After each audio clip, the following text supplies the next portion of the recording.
Welcome to Barbara's Bulletin, the podcast where we dive into the latest news and current events from around the world. I'm your host, Barbara, and I'm excited to share today's top stories with you. We're starting off with a fascinating tale of international diplomacy and intrigue. It appears that Usha Vance, the spouse of the U.S. Vice President, is planning a trip to Greenland, which has caused quite a stir in diplomatic circles.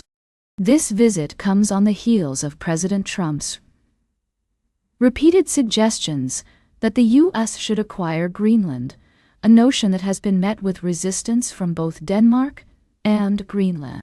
According to reports, the White House announced that Usha Vance will be leading a delegation to Greenland, along with other high-ranking officials, including the National Security Advisor and the Energy Secretary. However, the Danish Prime Minister, Mette Frederiksen, has accused the U.S. of putting unacceptable pressure on Greenland and has vowed to resist any attempts by the U.S. to exert influence over the autonomous territory.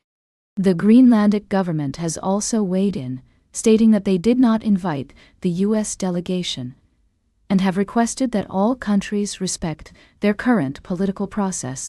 This visit has sparked concerns about foreign interference and the potential implications for the region's stability. It's a complex and nuanced issue, with multiple parties involved and various interests at play.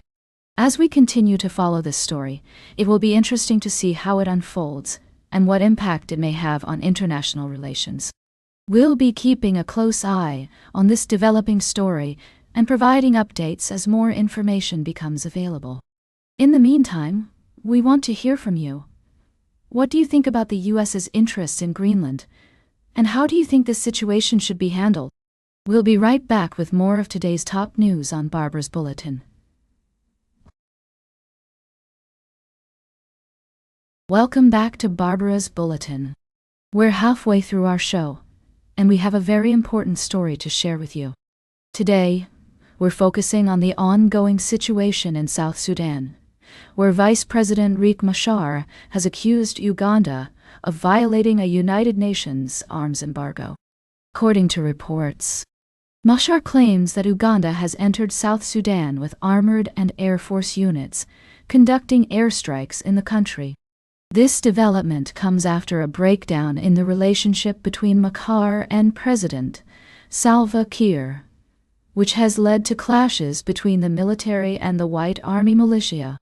It's essential to note that the Ugandan government has stated that their deployment was at the request of the South Sudanese government, aiming to prevent a security catastrophe.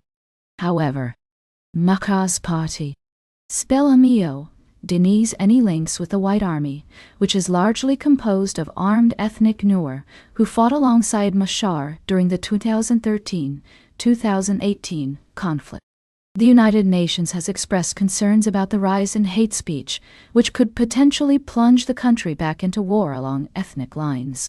Uganda's involvement has also sparked worries about regional instability, as a full-blown conflict could lead to a massive refugee crisis and create security challenges for neighboring countries. In a recent letter, Machar urged the international community to pressure Uganda to withdraw its troops from South Sudan. The Ugandan military chief, Muhoozi Kainerugaba, has made inflammatory statements on social media, which have raised eyebrows and sparked diplomatic tensions in the region. As we strive to provide balanced coverage, it's crucial to acknowledge the complexities of this situation. We will continue to monitor developments and bring you updates as more information becomes available. For now, let's take a moment to consider the humanitarian implications of this conflict and the potential consequences for the people of South Sudan. The international community must work together to find a peaceful resolution and prevent further escalation.